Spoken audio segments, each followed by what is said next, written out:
heard Dan sing it. All right, everybody, thank you and welcome to the November safety meeting. Now, before you start, can I take a couple of minutes? Yeah. Okay, really. So we're moving into winter right now, everyone knows. Does everybody have everything they need for winter? Last meeting, John brought up the coats. I think we got you the coats now. Everyone happy with those? You know, we've got those head warmers in there. It should have salt jugs in your truck, should have, I mean, is there anything anybody needs going into winter? Okay, we also have those cleats. So if there's any icy conditions and you gotta put the cleats on, feel free to put the cleats on. Couple of things coming into winter. If you don't feel safe, don't do it. We watch the roads, and there's times when if we think the roads are bad, we'll pull you guys off the roads. But you guys have the right to say no. You don't have to go. In other words, if you get here and all of a sudden the road's, you know, horrible, you get paid. So it's not worth it. I don't want anybody hurt this winter. So just use your own judgment, keep it slow. Want no accidents, want everybody healthy and safe when they get home. And is there anything we can do that'll help out with that? Now, one thing, a couple people know me, I'm a man of faith. I pray for you guys. If you guys are men of faith, what I'd ask, you know, pray for our drivers out there.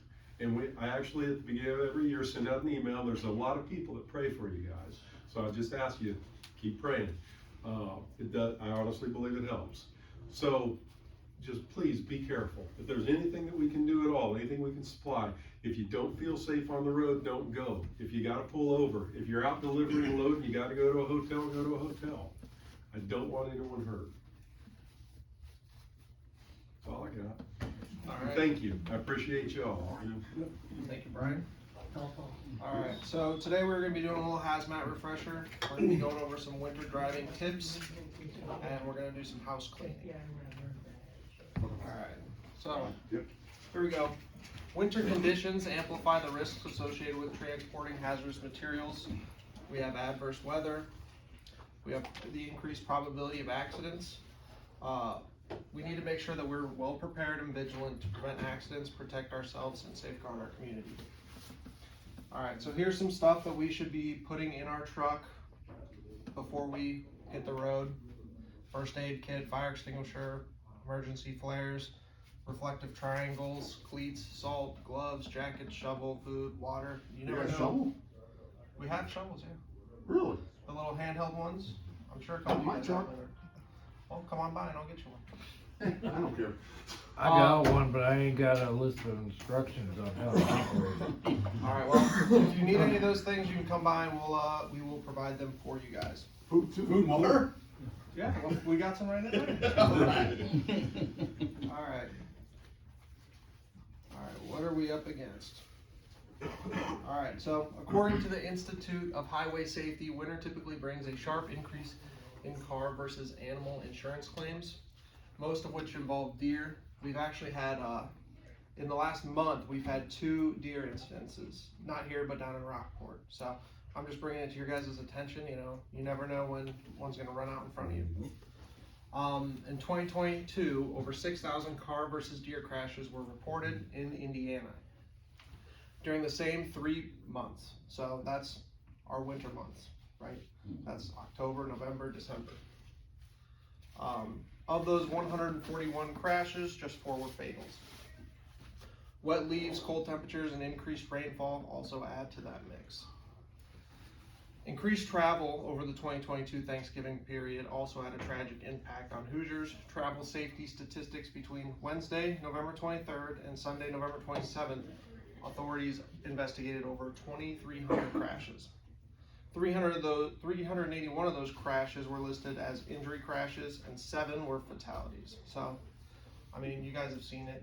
People are out on Thanksgiving, they're having a couple drinks, being with their family, and then they decide to drive home. And you guys who are working this weekend, just be vigilant of that. The Indiana State Police in Lowell wants to remind everyone to drive safely this holiday season. Do not text and drive, don't drive distracted, obey the posted speed limits, always drive sober. In addition, give yourself extra time, make sure you guys have your route down, and allow people to pass on the left and keep slower traffic to the right. Alright, some winter safety tips. Okay, so if you guys are driving on the road and say you're heading down to Butler or Delta and you're on the toll road and you know it's really icy, or you know that, hey, this just got hit with a snowstorm, let your dispatcher know so we can, you know, advise the people behind you that are also coming down there. Or, you know, maybe we'll pull people off the road depending on how bad it is. Make sure we're looking out for wet leaves. There are still leaves on the trees. They're falling constantly. They can definitely obscure your vision or the roadway, or cover road signs and road lines. Rain and fog, I mean, you guys see it, we live in Indiana. There's a ton of fog out there. So just make sure we're using proper following distances and we use the proper lights. Okay, bridges and overpasses, you know, those things are always icy. Make sure that we're going slow. Any roadway not in direct contact with the ground can freeze quickly. Morning frost can leave icy patches, and shaded areas may remain icy even after the sun comes out. Okay, here's some more stuff on deer safety. All right, buckle up. Sudden stopping from a collision or even a hard braking are common injuries in this case. Your seatbelt is the best protection to help prevent you or your passengers from harm. So watch for signs. There's deer crossings. You know, you can always kind of see them before they come out in front of you most times.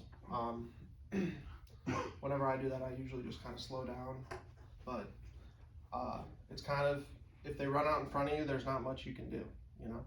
I wouldn't try and do a jerk. I would just keep it straight. So don't swerve. If the crash is unavoidable, you gotta hit the deer, you gotta hit the deer. We'll understand, not a big deal. Brake firmly, stay in your lane. Studies show more serious crashes happen when the driver swerve. Okay, so I struck a deer, now what? All right, unfortunately, deer crashes and car crashes are unavoidable. If you have a collision, just remember to move your car off the roadway safety, notify dispatch, call 911. If your vehicle becomes disabled, the safest place is for you to stay in your vehicle. So stay in your vehicle with your seatbelt on, and we'll get to you. When you do a deer strike like that, don't you have to have a report from the state police or whoever so that the insurance can be? Yeah, well, and we'll help you with that report. And then they'll try and suspend your license after you do that. Are you serious? Yeah, it's happened Alright. to me. So now we're gonna do some hazmat quizzes. Okay. All right, so a vehicle placarded for a hazardous material must have placards on how many sides? See. Who said 4 first? All right, there's a 4. Congratulations. All right, Teacher's pet. all right.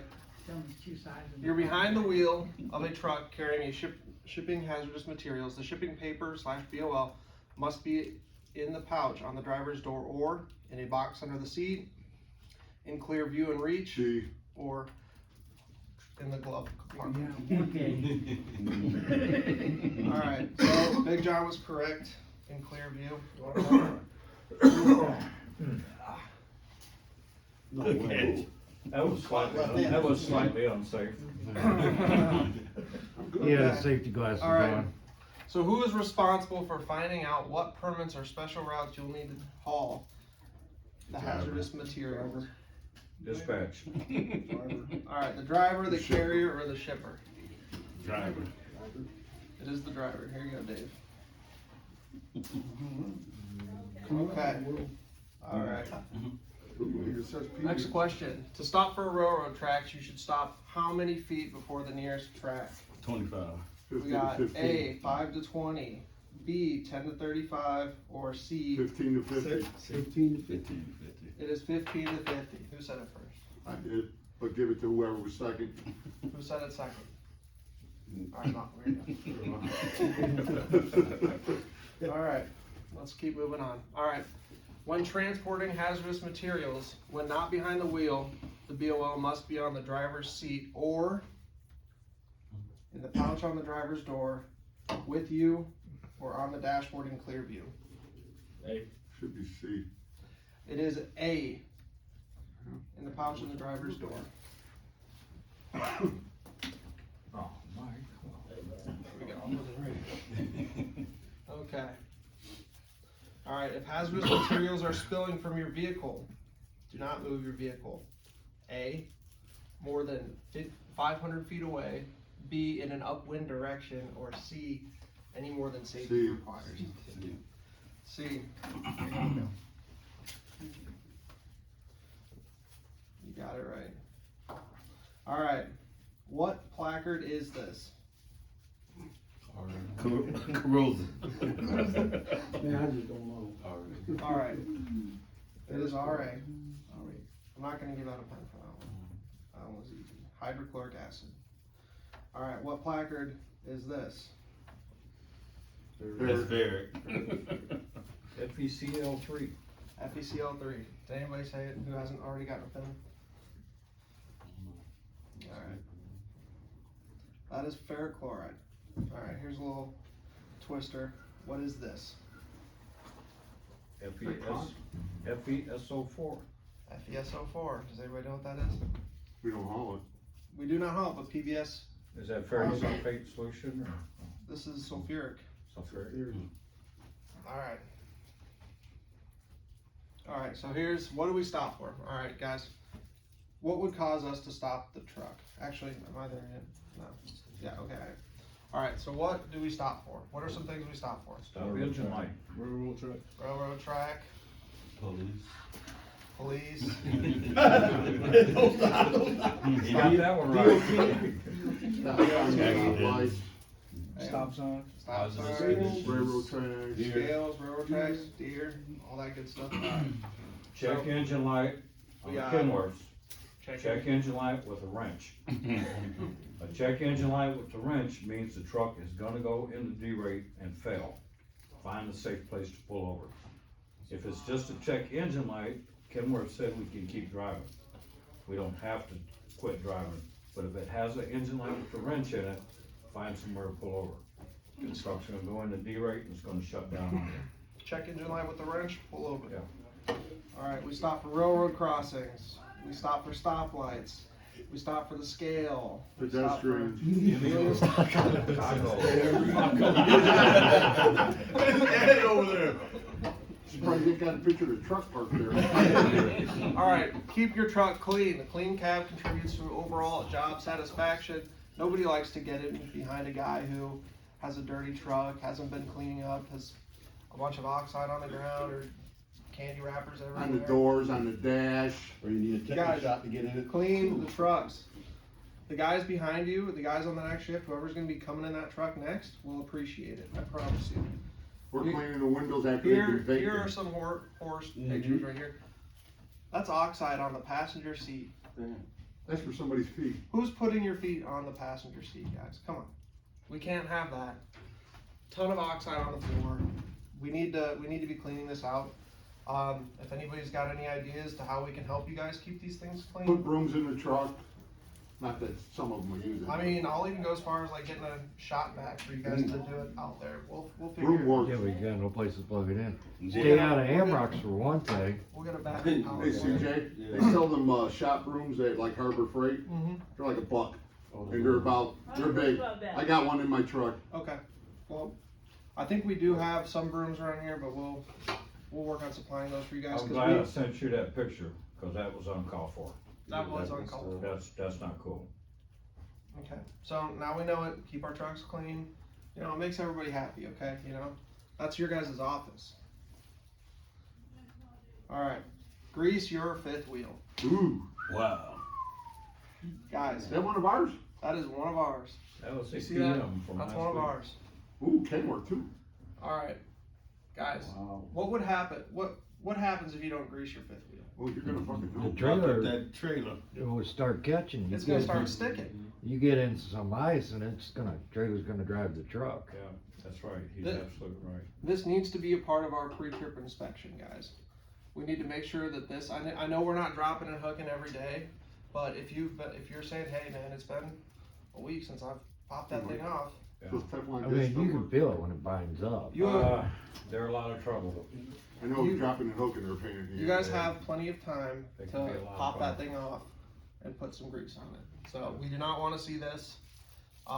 This is how people get hurt. Especially if you're empty, it's easier to drop. So if you're empty, think about dropping and put some grease on there. There's a keg of grease out there with a little paddle in it. So, Alright, some more winter prep here. Alright, rain to ice. So, trailer brakes stick when we go from rain to ice. Guys, we gotta make sure that we're letting the truck warm up, we're rocking it back and forth, we're pressing the red button, we're making sure that we're not dragging when we're leaving the lot. Yeah, just, you know, before you go get your coffee, turn on your truck, let it warm up, make sure nothing sticks. push the red button in. If you're gonna start the truck, put it on high idle, and you're gonna go inside for a coffee or something, push the red button and let the trailer brakes slowly release. It'll help keep from dragging the tires. Alright, and Mike, we also have alcohol out there. Yeah. Guys, for our lines, the red gland handle on the emergency side, that is the safest way to do it. We do not want to do the blue side. That will just put the alcohol on top of the service pump. So the best way to keep the lines clean and without ice is the red emergency side. So if you guys got any questions on that, just let us know. All right, defoam. Guys, we have been getting a lot of complaints over too much defoam. So you guys know those little shot bottles? That's all you should be putting in. I know you guys don't think it works, but a little bit, if a little's not working, a lot's not gonna work. So, I mean, Don't even need that much cap or two. you can, Yeah. like, Just the cap. a little squirt bottle full, you know? You shouldn't be putting your whole bottle worth of defoamer in there. Like, even ask Davey, he used to just put it right around the rim and the bubbles, that wouldn't even come up. Okay, alright, make sure we're watching for hot loads as we are getting closer to the, you know, the cold season. I know it's not as big of an issue now, but, it's still an issue. But, Did that temperature makes a difference with the, acid, with RA? If it's cold or if it's hot, does it make it better? You know what I'm saying? They heat it up No. at the pickle lines when they run it. Okay. Yeah, they'll, just a percentage point or two. Yeah, 'cause the stuff I had this morning, it was like 90 degrees, I and mean, it wasn't no good. alright, so make sure we're watching our trailer pressure. Make sure we are reporting all spills, even if it's, you know, a little jug worth, you know, or a gallon worth, you know. If it's worth reporting, it's worth reporting, cause then I don't have to hear about it later. Alright, SDI scale tickets. Guys, we have to have them. I know a couple of you guys are going to Newport this weekend. Make sure we get the scale ticket. It's a nightmare to try and get those ladies from SDI to send you anything. Alright. Thank you, everybody. Hope you guys have a great Thanksgiving, and we'll see you guys soon. good job, CJ, good job.